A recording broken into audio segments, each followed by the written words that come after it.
الحمد لله نحمده ونستعينه ونستغفره ونؤمن به ونتوكل عليه ونعوذ بالله من شرور أنفسنا ومن سيئات أعمالنا من يهد الله فلا مضل له ومن يضلل فلا هادي له نشهد أن لا إله إلا الله وحده لا شريك له ونشهد أن سيدنا ونبينا ومولانا محمدا عبده ورسوله صلى الله تعالى عليه وعلى آله وأصحابه وأتباعه وأزواجه وذرياته وبارك وسلم تسليما كثيرا كثيرا اما بعد۔ قابل احترام بزرگوں، عزیز دوستوں اور ساتھیوں، ایک حدیث شریف میں رسول اللہ صلی اللہ علیہ وسلم نے ارشاد فرمایا: بادروا بالاعمال فتنا كقطاع الليل المظلم يصبح الرجل مؤمنا ويمسي كافرا ويمسي مؤمنا ويصبح كافرا يبيع دينه بعرض من الدنيا۔ آپ نے فرمایا کہ نیک اعمال کے کرنے میں جلدی کرو، ان فتنوں کے آنے سے پہلے پہلے جو اندھیری رات کی ٹکڑیوں کی طرح ہوں گے۔ ایک آدمی صبح کرے گا اس حال میں کہ مومن ہوگا، اور شام ہوگی اس حال میں کہ وہ کافر ہوگا۔ ایک آدمی شام میں مومن ہوگا، صبح میں کافر ہوگا۔ آدمی اپنے دین کو دنیا کے تھوڑے سے سامان کے لیے بیچ دے گا۔ رسول اللہ صلی اللہ علیہ وسلم نے 1400 برس پہلے یہ ہدایت فرمائی، خبردار کیا۔ آج جبکہ تقریباً 1500 برس کا زمانہ گزر رہا ہے، ان فتنوں کی کیسی کثرت ہوگی ہم اندازہ نہیں کر سکتے۔ آدمی ایسے فتنوں میں مبتلا ہوگا جو اس کے ایمان کو ختم کر دیں گے۔ رسول اللہ صلی اللہ علیہ وسلم نے خبر اسی لیے دی تاکہ ہم اس سے باخبر رہیں، خبردار رہیں، اس سے بچیں، ان فتنوں سے بچنے کی کوشش محنت کریں۔ آپ نے ارشاد فرمایا کہ فتنے اندھیری رات کی ٹکڑیوں کی طرح ہوں گے، مسلسل جیسے رات بڑھتی رہتی ہے ایسے ہی فتنے بڑھتے رہیں گے۔ بعض حدیثوں میں ہے کہ فتنے ایسے ہوں گے جیسے تسبیح کے دانے ٹوٹ گئے ہوں، اور جب دانے ٹوٹتے ہیں تو بہت تیزی کے ساتھ گرنے لگتے ہیں۔ ایسے ہی ایک فتنے سے انسان فارغ نہیں ہوگا کہ دوسرا فتنہ شروع ہو جائے گا، تیسرا فتنہ شروع ہو جائے گا، مسلسل فتنے رہیں گے۔ اور جیسے رات گہری ہوتی جاتی ہے، اندھیرا اس کا گہرا ہوتا جاتا ہے، ویسے ہی فتنے بھی گہرے ہوتے جائیں گے۔ اور آپ نے اخیر میں جو بات فرمائی کہ آدمی اپنے دین کو دنیا کے تھوڑے سے سامان کے لیے بیچ دے گا۔ رسول اللہ صلی اللہ علیہ وسلم نے فرمایا کہ حب الدنیا رأس کل خطیہ، دنیا کی محبت ہر خطا کی جڑ ہے۔ آپ صلی اللہ علیہ وسلم نے فرمایا کہ میں تمہارے اوپر فقر سے نہیں ڈرتا، لیکن اس سے ڈرتا ہوں کہ دنیا کھول دی جائے گی تو دنیا تمہیں ہلاک کر دے گی، جیسے اس نے تم سے پہلے لوگوں کو ہلاک کر دیا تھا۔ آدمی دنیا کے تھوڑے سے سامان کے لیے، سامان کا مطلب ساری چیزیں دنیا کی شامل ہیں، اس میں آدمی مال کے لیے بیچ دے گا، عہدے اور منصب کے لیے اپنا دین بیچ دے گا۔ آدمی اپنی انا، اپنے غرور کے لیے اپنے دین کو قربان کر دے گا۔ دنیا ہے یہ سب کچھ، اور آدمی اس کے لیے اپنے دین کو قربان کر دے گا۔ اور دنیا کی اتنی اہمیت انسان کے دل میں بیٹھ جائے گی کہ انسان دین کا سودا کر لے گا، ایمان کا سودا کر لے گا۔ آج فتنوں کی بہت کثرت ہے، ہر طرف سے فتنے ہی فتنے ہیں۔ اپنے دین اور ایمان کی حفاظت کی فکریں بہت کرنے کی ضرورت ہے، اپنی اولاد کی ایمانی دینی تربیت کرنے کی ضرورت ہے، تاکہ ہم اور ہماری اولاد، ہماری نسلیں ان فتنوں سے محفوظ رہیں۔ بہت سارے فتنے اس وقت دنیا میں پھیلے ہوئے ہیں۔ ایک فتنہ قادیانیت کا بھی ہے، جو گاؤں دیہاتوں کے علاوہ شہروں میں بھی ہے، اور غربت اور جہالت سے فائدہ اٹھا کر کے اس فتنے کو لوگ پھیلاتے ہیں۔ کہیں کوئی دواخانے کے ذریعے سے خدمت کرتا ہے اور لوگ اس سے متاثر ہو جاتے ہیں۔ عیسائی مشنریاں بھی ایسے ہی کام کرتی ہیں، لوگ دواخانے کی خدمت سے متاثر ہوتے ہیں، ڈاکٹر سے قریب ہوتے ہیں اور ان لوگوں سے قریب ہوتے ہیں، پھر آہستہ آہستہ ان کے ساتھ شریک ہو جاتے ہیں۔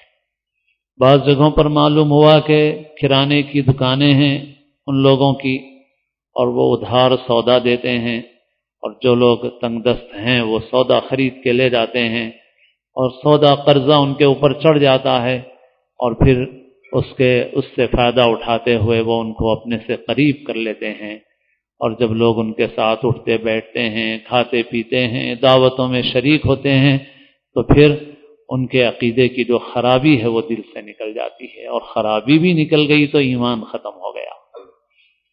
اور ایسا نہیں ہے جیسا بعض ناواقف اور نادان لوگ سمجھتے ہیں کہ قادیانی بھی ایک فرقہ ہے جیسے مسلمانوں میں فرقے ہیں، ایسا نہیں ہے۔ مسلمانوں میں جو سب سے بڑا اختلاف ہے وہ شیعہ اور سنی کا ہے، لیکن شیعوں کے بھی تمام فرقوں پر کفر کا اتفاق نہیں ہے، پوری امت کا۔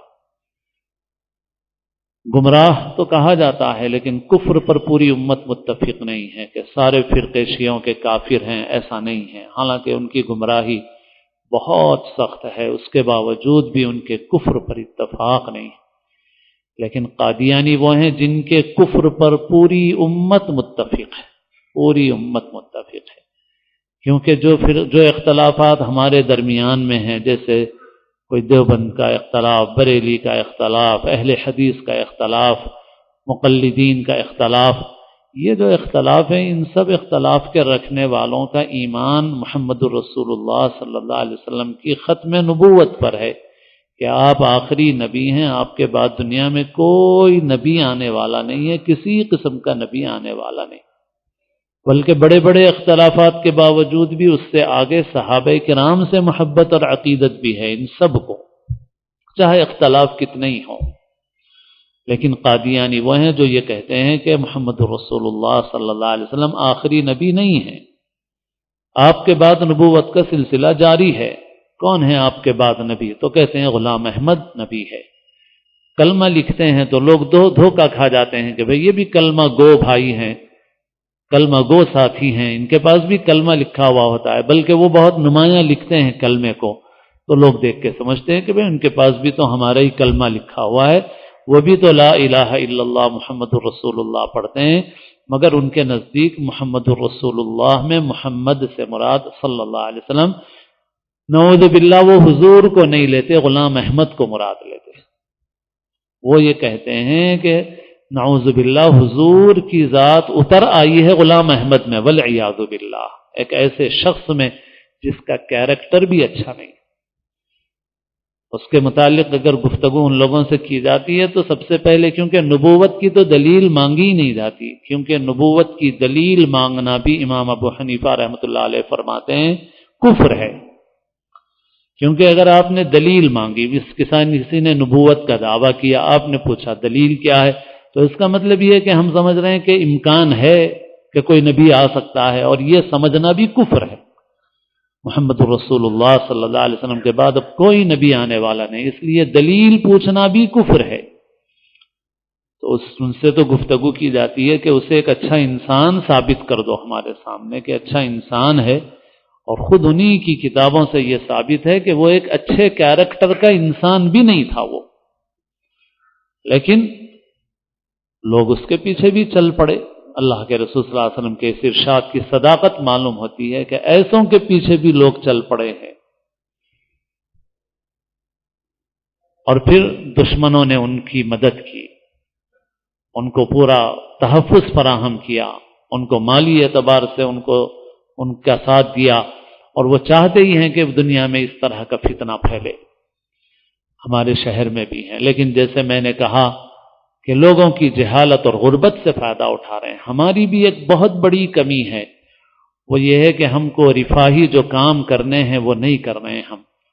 جیسے کوئی دواخانہ ہے، قادیانی چلا رہے ہیں، سستا دواخانہ ہے، ہمارے کروڑوں روپے شادی میں خرچ ہوتے ہیں، مگر ہمارے لوگوں کو یہ توفیق نہیں ہوتی کہ اس طرح کا کوئی دواخانہ قائم کر، اپنا پیسہ لگائے۔ لے دے کے پوری امت میں چند تنظیمیں اور جماعتیں ہیں جو تھوڑا بہت کام کر رہی ہیں، امت کی ضروریات کے اعتبار سے وہ تھوڑا بہت ہے، ان کی اپنی جماعت کے اعتبار سے بہت ہوگا، مگر امت کی ضروریات کے اعتبار سے تو بہت تھوڑا ہی ہے۔ مولانا شاہ عالم صاحب گورکھپوری ایک ذمہ دار ہیں مجلس تحفظ ختم نبوت کے، تو کئی برس پہلے اسی مسجد میں خطاب فرمایا تھا مولانا نے، اور مولانا نے فرمایا تھا کہ ہم بنگلور گئے اور معلوم ہوا کہ اس بستی میں کچھ لوگ قادیانی ہو گئے ہیں، تو ہم گئے اور ہم نے ان سے بات کرنے کی کوشش کی، تو بات کرنے کے لیے آمادہ نہیں ہو رہے تھے، بلکہ وہ ہم لوگوں پر فقرے کس رہے تھے، اور وہ عورتیں بیٹھی ہوئی تھیں اور وہ یہ بول رہی تھی کہ بھئی جب ہمارے بچوں کو ایگزام دینے کے لیے فیس بھرنے کے واسطے پیسوں کی ضرورت تھی تو آپ کہاں تھے؟ جب ہم لوگوں کو بیماری تھی اور علاج کے لیے پیسے کی ضرورت تھی تو اس وقت آپ کہاں تھے؟ اور آج ان لوگوں نے ہم کو پیسہ دیا، ہمارے بچوں کی فیسیں بھری، ہمارا علاج معالجہ کرایا، تو اب آپ آ کے یہ کہتے ہیں کہ وہ ایسے ہیں اور ویسے ہیں۔ تو مولانا نے فرمایا تھا یہیں پر کہ جس بستی میں یہ ہوا، میں دیکھ کے کھڑے ہو کے دیکھ رہا ہوں کہ اسی کے قریب میں مسجدیں ہیں جس کے لاکھوں روپے کے مینار بنے ہوئے ہیں، اور مالداروں کی بستیاں ہیں، لاکھوں روپے کے میناروں پہ یہ امت خرچ کرتی ہے، اور ان لوگوں کے اوپر خرچ نہیں کرتی، افراد کے اوپر خرچ نہیں کرتی۔ افسوس کی بات، ہمیں توجہ دینے کی ضرورت ہے، اور پھر دین کی صحیح تعلیم دو تاکہ لوگ فتنوں سے بچیں۔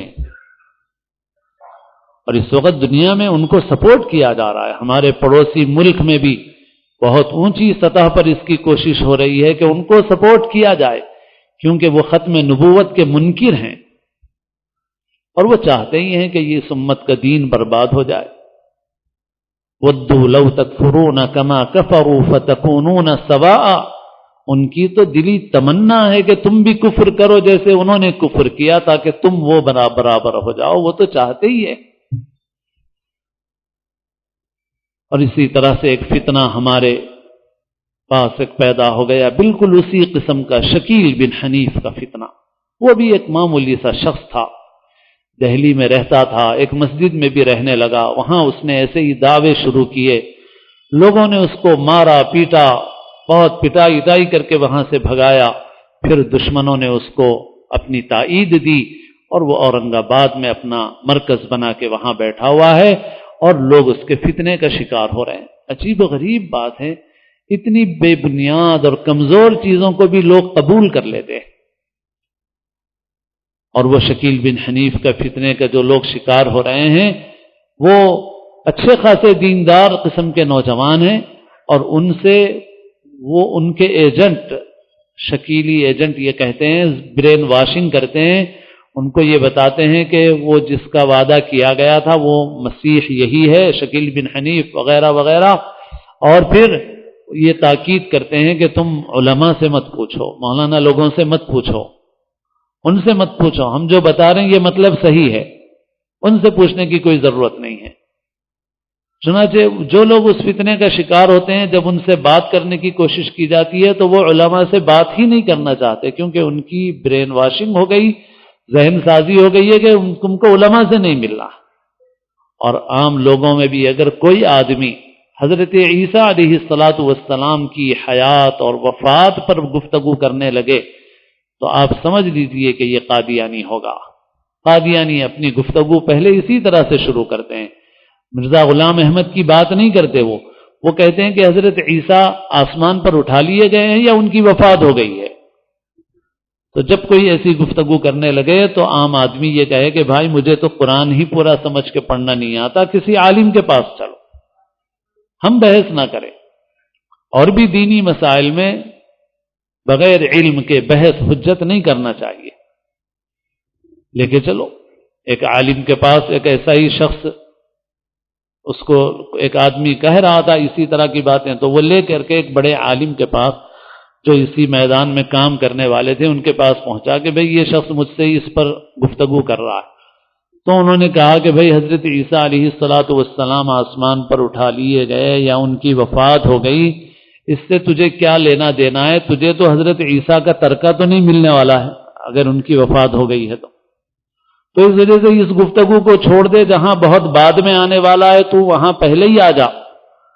تو اس کے بعد یہ بتانے والا ہے کہ وہ مسیح غلام احمد ہے. تو خاموش ہو گیا. بہرحال یہ ہے کہ کسی مستند اور معتبر عالم کے پاس لے جاؤ تب وہ اس کا فتنہ دبے گا. عام آدمی بحث میں مبتلا ہوگا تو ہو سکتا ہے اپنا دین خطرے میں ڈال دے. اور تمام فتنوں سے بچنے کے لیے میرے دوستو، اس امت کے اندر اللہ تعالی اچھے علماء قیامت تک رکھیں گے جب تک اللہ کو منظور ہوگا. اور علماء حق بھی ہوں گے، علماء سو بھی ہوں گے. اللہ کے رسول صلی اللہ علیہ وسلم نے ارشاد فرمایا الا ان خیر الخیر خیار العلماء، بہترین خیر اچھے علماء. اس لیے ان سے رجوع کرنا ضروری ہے. علم نہیں ہوگا تو آدمی کسی بھی قسم کی گمراہی میں فتنے میں مبتلا ہو سکتا ہے. اور پھر یہ ایک دو بڑے فتنے ہیں جو اس وقت کے ہیں. اور اس کے علاوہ حدیث پاک میں جو بات فرمائی گئی ہے وہ بہت عام ہے، اور ہم فتنے دیکھ رہے ہیں، طرح طرح کے فتنے دیکھ رہے ہیں. ایک شخص کوئی بھی ٹی وی پہ آ جاتا ہے، اپنے طور پہ دین کی تشریح کرنے لگتا ہے، لوگ اس کے پیچھے چل پڑتے ہیں، کچھ دیکھتے نہیں ہیں کہ وہ کیسا آدمی ہے، علم کی بات ہے بھی یا نہیں ہے. دیکھو میرے دوستو، ایک بات سمجھ لینے کی ہے کہ ہمارے اس دین میں کوئی گروہ ایسا نہیں ہے جیسا کہ دوسرے مذہبوں میں ہے کہ بھائی یہ پنڈت ہے، یہ برہمن ہے، یہ فلاں ہے، اور ہم اس کیٹیگری میں داخل ہی نہیں ہو سکتے. ایسا کوئی مسئلہ نہیں ہے. یہاں پر ہر آدمی کے لیے راستہ کھلا ہوا ہے کہ وہ دین کا علم حاصل کر سکتا ہے.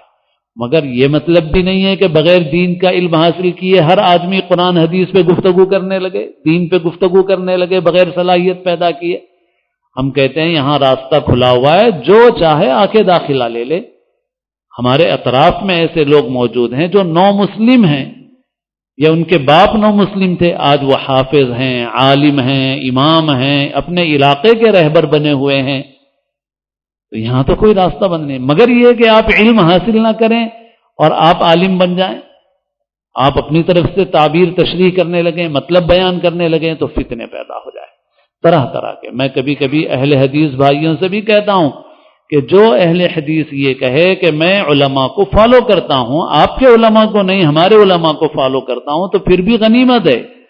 اور جو یہ کہے کہ صاحب میں کسی کو بھی نہیں مانتا، میرے جیب میں لیپ ٹاپ میں حدیثیں ساری موجود ہیں، تو میں کہتا ہوں وہ کفر کے دہانے پر ہے. وہ کفر کے دہانے. جو یہ کہے کہ میں اپنے علماء کو مانتا ہوں، ان کی تحقیق پہ عمل کرتا ہوں، ٹھیک ہے، گنجائش ہے اس کی. جو یہ کہے نہیں، حالانکہ آتا کچھ بھی نہیں ہے، مگر یہ کہتا ہے نہیں صاحب، اگر ہم ان کے ہی کسی عالم کا بھی حوالہ دیتے ہیں تو ان میں سے بعض اتنے جری ہیں، وہ یہ بولتے ہیں نہیں ہم ان کو بھی نہیں مانتے. تو میں بولتا ہوں جو ان کو بھی نہیں مانتے، ان کو بھی نہیں مانتا، وہ کفر کے دہانے پہ. یا تو وہ خود عالم بنے، اور نہیں ہے تو مانے، چاہے وہ حنفی علماء کی بات نہ مانے.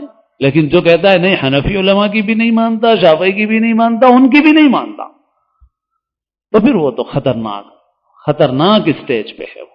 اور ہمیں شدید اختلاف انہی سے ہے، اور ہماری جب بھی سخت گفتگو ہوتی ہے در حقیقت اسی طبقے کے متعلق ہوتی ہے. یہ بھی امت کے اندر ایک جہل مرکب کا فتنہ ہے. اس کو کہتے ہیں کہ ایک آدمی کے پاس علم نہیں ہے مگر اپنے کو عالم بلکہ عالموں سے بڑھ کے سمجھ رہا. تو یہ نہیں ہے، اختلاف کی بہت سی چیزوں میں گنجائش ہے، مگر علماء کا مقام اور ان کا حق اپنی جگہ پر ہے، چاہے وہ اپنے عمل میں کمزور ہو جائیں، بلکہ اپنے عمل میں اگر کبھی خراب بھی ہو گئے، لیکن اگر علم انہوں نے صحیح پہنچایا تب بھی آپ کے لیے قابل استفادہ ہیں۔ جیسے کوئی ڈاکٹر خود بد پرہیزی کرتا ہے مگر آپ کو دوا صحیح بتا دیتا ہے تو آپ اس کی دوا استعمال کر لو، آپ تو فائدے میں رہو گے۔ وہ بد پرہیزی کرتا ہے، وہ گٹکا کھاتا ہے، وہ شراب پیتا ہے تو وہ اپنی صحت برباد کرے گا، لیکن آپ کو دوا صحیح دیتا ہے تو آپ کو تو فائدہ ہوگا۔ ایسے ہی ہم دیکھ رہے ہیں کہ آدمی مال کے لیے سب کچھ کر رہا ہے، آدمی ایک عہدہ حاصل کرنے کے لیے مندر میں جا کے پوجا کر رہا ہے، اور پھر بھی مسلمان ہے صاحب، پھر بھی مسلمان ہے، مندر میں جا کے پوجا کر رہا ہے، کھلے طور پہ پوجا کر رہا ہے، پھر بھی مسلمان۔ ایک عہدے کے لیے، ایک منصب کے لیے، ایک وزارت کے لیے، پارٹی کے ایک عہدے کے لیے، دنیا کے کچھ روپے پیسے کے لیے آدمی اپنا ایمان بیچ رہا ہے۔ اللہ کے رسول صلی اللہ علیہ وسلم نے اسی لیے ہم کو باخبر کیا ہم اپنی حفاظت کریں اور جمعہ کے دن سورہ کہف کی تلاوت کا اہتمام کریں۔ یہ فتنوں سے حفاظت کا ذریعہ ہے، اور سورہ کہف کو حفظ کرنے کی کوشش کریں، اس کی شروع کی اخیر کی 10 آیتیں کم سے کم حفظ کر لیں، اور جمعہ کی شب میں اس کو پڑھ لیا کریں۔ اللہ کے رسول صلی اللہ علیہ وسلم نے فرمایا کہ جو شخص سورہ کہف کی 10 آیتوں کو محفوظ کر لے گا وہ دجال کے فتنے سے محفوظ رہے گا۔ اور جمعہ کے دن خاص طور پر سورہ کہف کی تلاوت کا اہتمام کرنا چاہیے۔ جمعہ کے اور بھی اعمال ہیں جن میں درود شریف کا اہتمام، کم سے کم 300 مرتبہ درود شریف پڑھے، روزانہ 100 مرتبہ تو جمعہ کے دن 300 مرتبہ۔ اللہ کے رسول صلی اللہ علیہ وسلم نے ارشاد فرمایا، صحیح حدیث ہے کہ جمعہ کے دن مجھ پر کثرت سے درود بھیجا کرو کہ اس روز درود میں فرشتے حاضر ہوتے ہیں اور درود میرے حضور پیش کیا جاتا ہے۔ اور سورہ کہف کی تلاوت کرو، اور روزانہ بھی کچھ نہ کچھ قرآن کی تلاوت کرو۔ اور یہ اچھی طرح سے سمجھ لینا چاہیے ہم کو کہ قرآن مجید کی تلاوت بغیر سمجھے کرنے میں بھی اللہ نے یہ فائدہ اور اثر رکھا ہے کہ جو تلاوت کا اہتمام کرتا ہے وہ فتنوں سے محفوظ رہتا ہے۔ سمجھ کر پڑھنے کی اہمیت کا انکار نہیں ہے، وہ اپنی جگہ پر ہے، لیکن بغیر سمجھے بھی جو پڑھے گا اور تلاوت قرآن کا اہتمام کرے گا روزانہ تھوڑی دیر، سورہ یاسین شریف پڑھ لو، سورہ ملک پڑھ لو، پاؤ پارا قرآن شریف کی تلاوت کر لو، جو تلاوت کلام پاک کا اہتمام کرے گا انشاءاللہ وہ فتنوں سے محفوظ رہے گا۔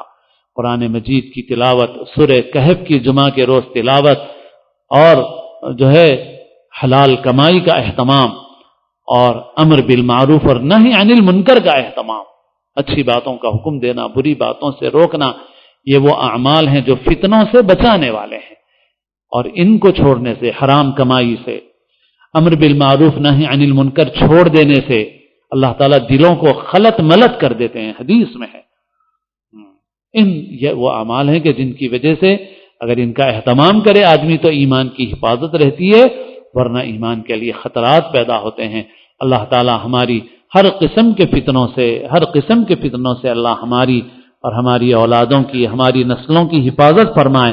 اللہ ہماری جب تک زندگی ہے اللہ ہمیں اسلام پہ باقی رکھے، اور جب ہمارا وقت مقرر آئے اللہ تعالیٰ اپنے کرم سے ہمیں کامل ایمان پہ خاتمہ نصیب فرمائے۔ سنت